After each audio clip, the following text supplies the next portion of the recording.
Hi everyone.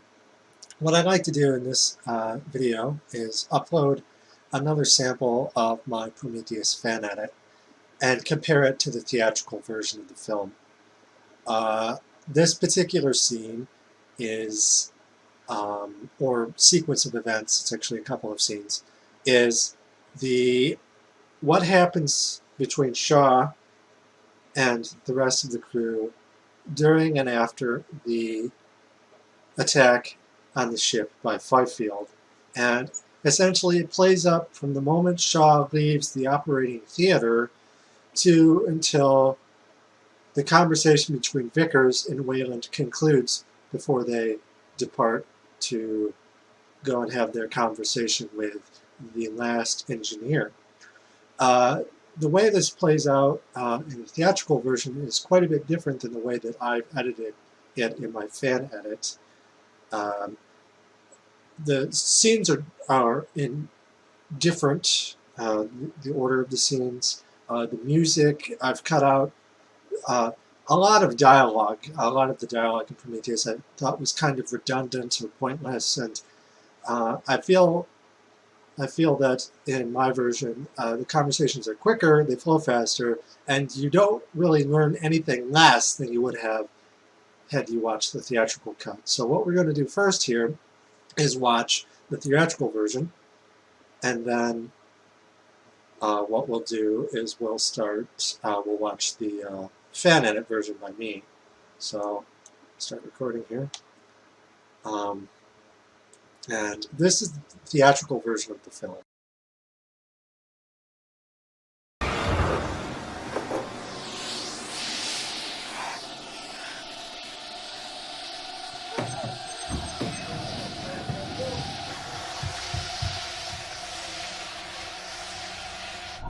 Reg, to hangar, this is the captain. Yes, Captain. Can you see what I'm seeing? Firefield's monitor just popped up. What? Where? Well, according to what I'm looking at, it's right outside the goddamn ship. Barnes, open the door! Firefield, do you copy me? Come on in. Firefield?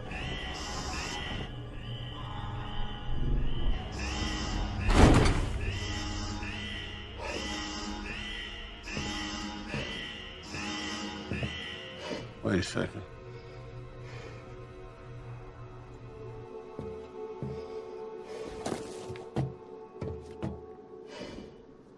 Hey, Wallace, take a look at this.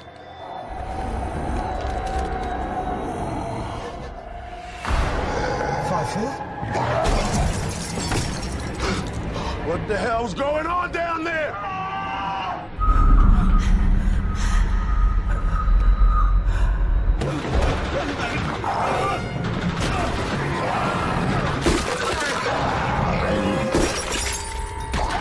Coming down. Chance, shooting up. Come on. Don't let it get on the ship!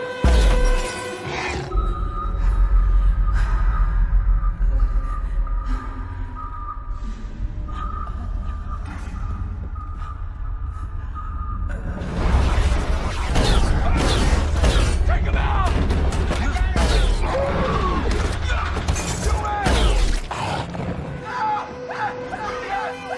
You ready, Chance? Yes.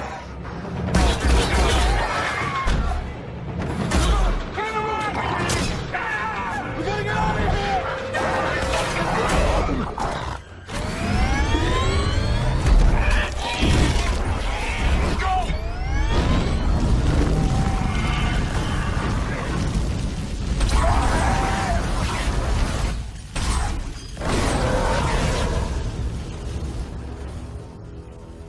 Let's go!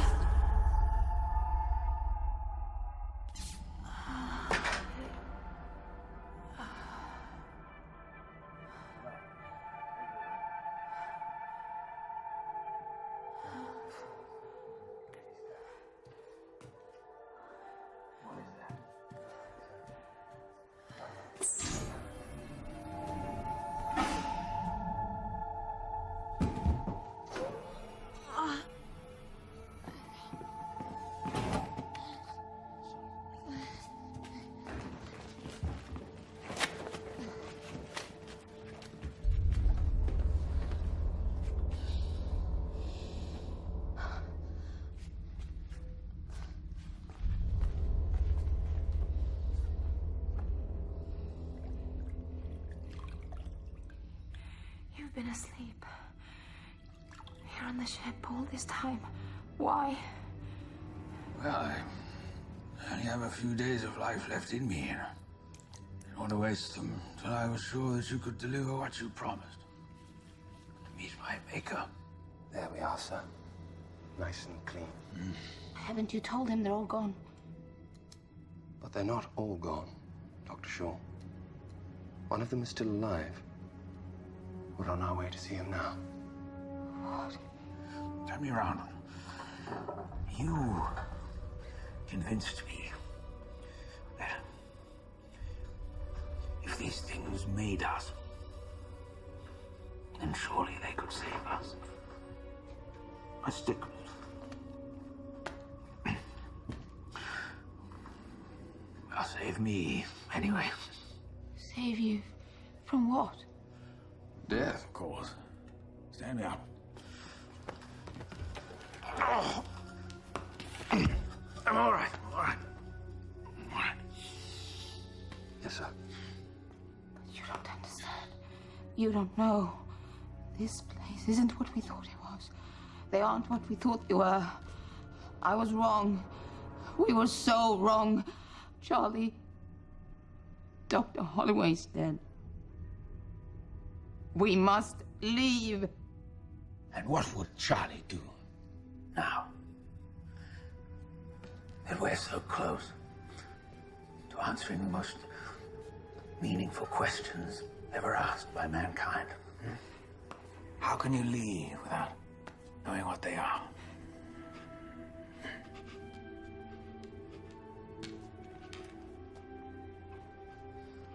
Or have you lost your faith? Sure.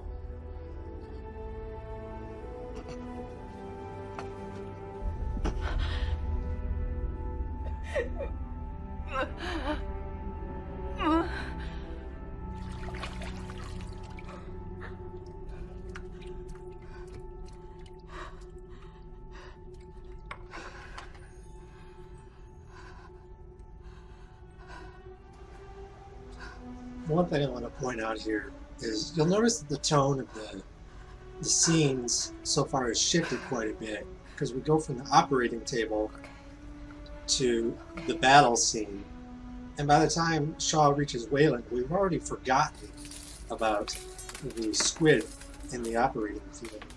And also the theme of the music changes, and it's constantly fluctuating, and the entire effect feels sort of blended and disjointed. Come in.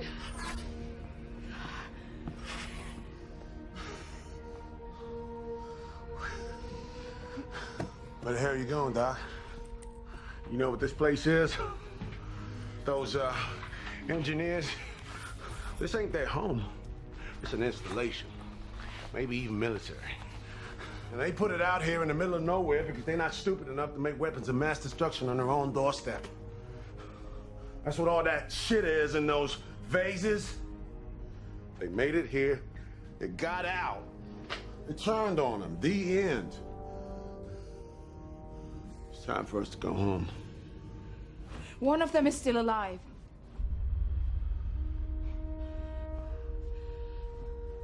Don't you want to know what they have to say?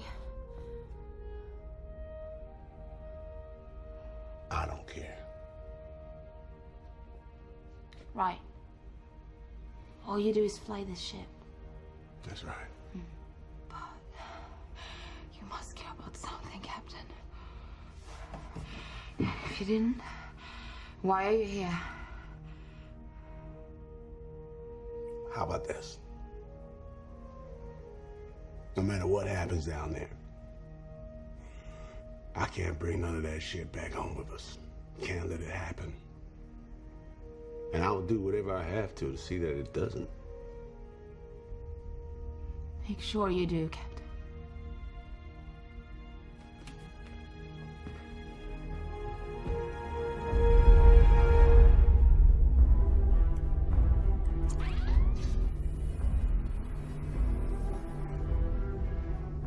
You came after all.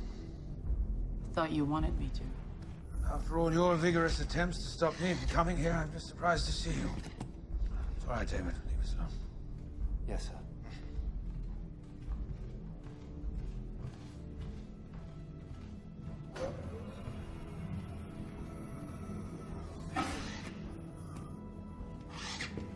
if you're really going down there, you're going to die. Very negative way of looking at things. Exactly why you should have stayed at home. Did you really think I was gonna sit in a boardroom for years arguing over who was in charge while you go look for some miracle in some godforsaken rock in the middle of space? A king has his reign, and then he dies. It's inevitable. That is the natural order of things.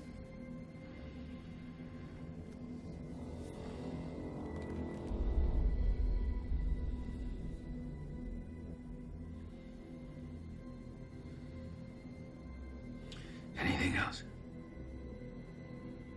No. Father. That's it.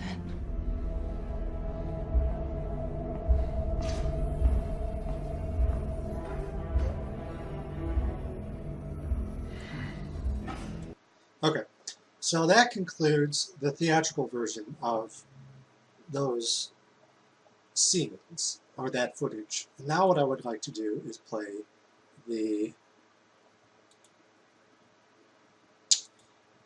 edited version of the film, the fan edit by me. I did things a little bit differently. So we're going to start off at the same time and end at roughly the same time. So here we go.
You've been asleep. Here on the ship all this time. Why? Well, I only have a few days of life left in me, and I didn't want to waste them till I was sure that you could deliver what you promised. There we are, sir. Nice and clean. Haven't you told him they're all gone? They're not all gone, Dr. Shaw. One of them is still alive. We're on our way to see him now. What? Turn me around. If these things made us, then surely they could save us.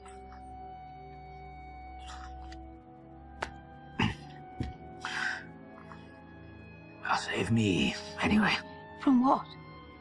Death, of course. Stand me up. I'm all right, all right. All right. Yes, sir. You don't understand. You don't know. This place isn't what we thought it was. They aren't what we thought they were. I was wrong. We were so wrong. Charlie, Dr. Holloway's dead. We must leave. And what would Charlie do now? That we're so close to answering the most meaningful questions ever asked by mankind. How can you leave without knowing what they are?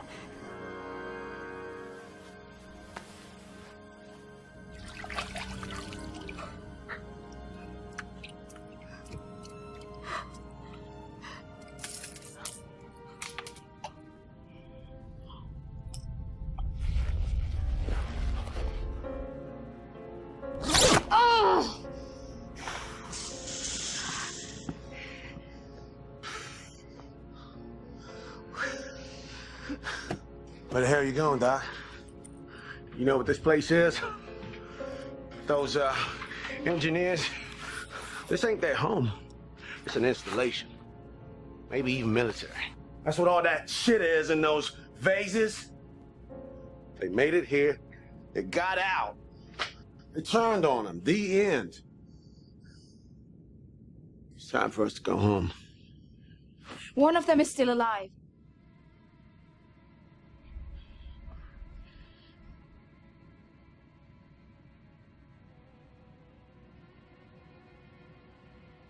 I don't care. You must care about something, Captain. If you didn't, why are you here? No matter what happens down there, I can't bring none of that shit back with us. Can't let it happen. And I'll do whatever I have to see that it doesn't.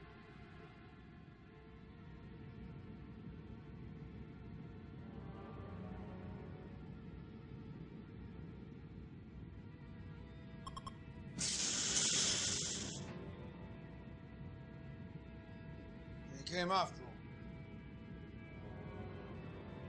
all. After all your vigorous attempts to stop me from coming here, David, leave us alone. Yes, sir.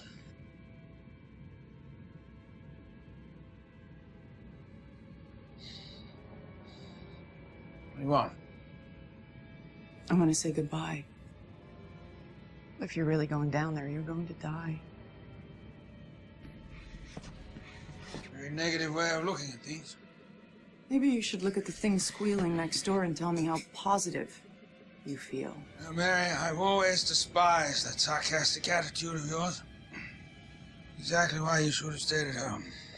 Did you really think I was going to sit in a boardroom for years arguing over who was in charge while you go look for some miracle in some godforsaken rock in the middle of space? A king has his reign, and then he dies. It's inevitable. That is the natural order of things.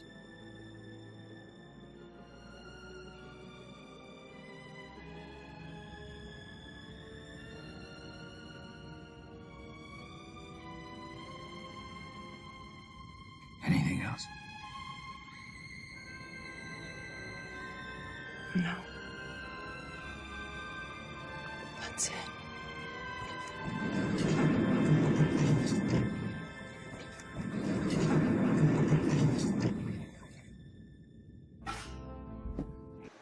Okay, so that concludes the fan edit version of those scenes, or sequence of scenes. And I just wanted to point out that I think my version, the reason I made the changes that I did, I won't say that it's better per se, but I made the changes that I did because I always thought in the theatrical cut of Prometheus, you have the battle scene between Fifield and the crew of the Covenant, including Yannick and his co-pilot Chance, went directly in between the part where Shaw has her surgery and her escaping in the tunnel. They actually cross-cut her in the tunnel with the battle. And by the end of her little trip through the ship, before she stops at the door of the room where Wayland is being attended on hand and foot by David and some other personnel, you essentially have the film having one big sequence being eclipsed by another big sequence, and they're intercut. So you have us having immediately seen Shaw giving birth, so to speak. Automatically that scene is being put next to the battle scene. And I think that it's a mistake to have that battle scene go second, because I think the key scene, the most important scene, the scene that you want the audience to remember is the birth scene. The idea that that is much more significant in my mind, symbolically and plot-wise and everything. And interesting as a scene. It's more memorable than the Fifield attack. The Five-Field Attack feels akin to that of a zombie movie. And I have nothing against zombie films, mind you. I like Dawn of the Dead, for instance, the George Romero version and the remake version by, I can't remember the director's name. He did 300 and a couple other films. It doesn't matter, the director's name. I want to say it's Zach something. Anyways, the 2004 or the 1970s version of Dawn of the Dead are both good examples of zombie films. That's not the point. The point is that, as far as I'm concerned, and of course this is subjective, I find that in relevance or relationship to the plot, all of the different elements, story elements, the relationship, the significance of the events that occur in Prometheus, the more significant event, or the more relevant event, especially in later scenes, is that of the birth. And it's the one that you want the audience to remember. So you wouldn't want to eclipse it with another big scene. You want to have two scenes too close together, or rather, you do not want to have the scene that you want the audience to remember go first if you're going to have it next to another big eventful sequence. You want it to go second. You want people to remember that. And the intercutting was something that I always had a huge problem with in the theatrical cut of Prometheus. The idea that you have cross-cutting, where you have a little bit of this, and then it jumps back to this, and this, and that, and by the end of it, you've forgotten about the abomination that Shaw's given birth to, and you're thinking about Fifield, and you're feeling confused because the entire thing is just sort of a blended mess as far as I'm concerned. So what I did in my version is I had the entire battle sequence go and occur before Shaw has her surgery. Then Shaw has her surgery, and as soon as she leaves the operating theater, she is in the tunnel. And then she makes her way to Wayland's chamber, and there's no cross-cutting. It's just from point A to point B. There's nothing confusing. And this entire time, as the creepy music is playing, you're thinking about what has just happened between her and her child, so to speak. And your thoughts will be on that as she's talking to Wayland, as Shaw is talking to Yannick, and as Vickers is talking to Wayland, where in the inclusion of some material from a deleted scene, I have her mention the thing that Shaw gives birth to. So everything feels much more connected and consistent. This includes the music. In the theatrical cut, the tone changes too much, I think. And for instance, when Shaw mentions that the last engineer is still alive, it starts playing the Life theme by H.T. Williams, which in my opinion is much too optimistic, and it conflicts with the insidious implications of having this terrible sort of lurking alien presence on this planet. You know, this isn't a good thing, but the music seems to imply that there's something hopeful about it. So with my musical choices, I tried to make the tone much more consistent. And if I remember correctly, all of the music that I borrowed was from, let's see, I borrowed the factory chase sequence from Terminator 1, composed by Brad Fiedel. And then the rest of the music, I believe, was entirely from Ennio Morricone's score for John Carpenter's The Thing. And as far as I'm concerned, with the way that I've edited the scenes, they synchronize very nicely with the music. So you have a lot of musical cues that work in time with the visuals. That's the point of music. When you have it in a film, it needs to work with what you're seeing. You know, as a relationship, a dance, if you will. And in the theatrical cut of Prometheus, I don't think it worked quite as well. It didn't work as smoothly. Also, another thing that I did is I removed a lot of the dialogue. Felt redundant to me, or unnecessary. There's a lot of shots of Shaw crying. She's not a very attractive crier, for starters. There's a lot of snot and sort of dribble just oozing down her face. And I was like, okay, I'm going to cut that out. Again, subjective of me. It was my choice to do so. But in my opinion, when you remove a lot of this excess dialogue, you trim the fat, you're left with a much leaner, quicker progression of scenes. You know, it moves along quicker, and that's the point. You want it to be kind of quick. You don't want it to drag at all. And also, I cut out the revelation with Vickers being Wayland's daughter. It just, as far as I'm concerned, the relationship is so tenuous in the theatrical cut. And while I do think there's a certain sort of shock in seeing her shed no tears over Wayland, there's no love lost between them, but it didn't really add to the picture, I think. It didn't really add to her as a character. I thought, okay, it's just another redundant thing that I can excise from the movie. So anyways, I just wanted to show you those two scenes, the theatrical cut and the fan edit cut, and I'd be curious to hear what you guys think. If you like the video, you can like it, you can leave a comment in the comment section below. If you like my videos, feel free to subscribe to my channel.